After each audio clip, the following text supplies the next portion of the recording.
সালাম আলাইকুম। সবাই কেমন আছেন? আজকে ঈদের দ্বিতীয় দিন, আশা করি সবাই ভালোই আছেন। ভিডিওটা ছাড়তেছি এজন্যই যে তো বাংলাদেশে কত কত কুরবানি হইল, হাজার হাজার কুরবানি হয়েছে। সবাই কি মানুষের মাংস টাংস দিছেন নাকি ফ্রিজে মাংস ভরায় রাখছেন? কারণ আমাদের বাংলাদেশে তো কুরবানি হয় শুধু যারা মনে করেন বেশিরভাগই তো কুরবানি হয় ফ্রিজ ভরানির লেগে। বছর কখন আইব ফ্রিজ ভরা মাংস রাখবো।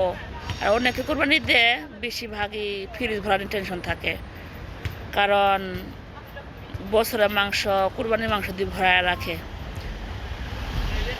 আমাকে হয়তো সবাই রাখে না, অনেকেই রাখে। আর এই এই কার গরু কত দাম, কি অবস্থা না অবস্থা, এইসব নিয়ে তো মনে করেন কুরবানি প্রতিযোগিতা চলতেছে। কারোর উপর খেলা কুরবানি দাম বেশি দিয়ে কিনলো এটাই। কারণ এখন তো কুরবানি আগের কুরবানি হয় না, এখন তো কুরবানি হয় মানুষকে দেখানো কুরবানি।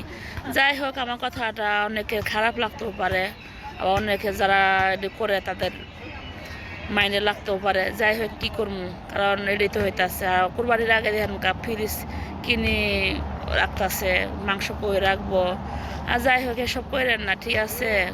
কুরবানি সবাইকে মনে করেন তিন ভাগই হয়, আত্মীয় স্বজন ভাগ, গরিব মানুষের ভাগ, নিজের ভাগ, এগুলা দিয়ে টিয়েই মনে করেন খায়েন, মানুষের ঠকায়েন না। কারণ গরিব মানুষরা যদি না দেন, আত্মীয় স্বজন যদি না দেন, যারা কোরবানি দিতেছে তারা যদি না দেন, তাহলে তো এটা কোরবানি হবো না। কোরবানি শুধু নিজের জন্য না, কোরবানি হয়েছে সবার জন্য।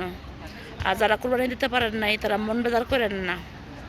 আর যারা দিচ্ছেন তাদেরকে বলি তারা সবাইকে দিলেই খায়েন, একলা একলা খায়েন না। কারণ কুরবানি বছরে একটাই আসে। তো আমরা তো মনে করি কুরবানি বিদেশ বাড়িতে হয় না, আর দিতেও পারি নাই। আর কুরবানির মাংস এগুলো দেখিও না 6 বছর ধরে, তাই অনেক মিস করতেছি যে বাংলাদেশে কেমন কেরা কুরবানি দিল। কারো ঠকায়েন না, কুরবানি কেউ ঠকায় না। যারা ঠকায় তাদের কুরবানি হয় না, ঠিক আছে? কুরবানি হলে তাদেরই হয় যারা সমান ভাগে ভাগ করে, তাদের কুরবানি হয়। তো সবাই ভালো থাকেন। আসসালামু আলাইকুম, খুদা হাফেজ।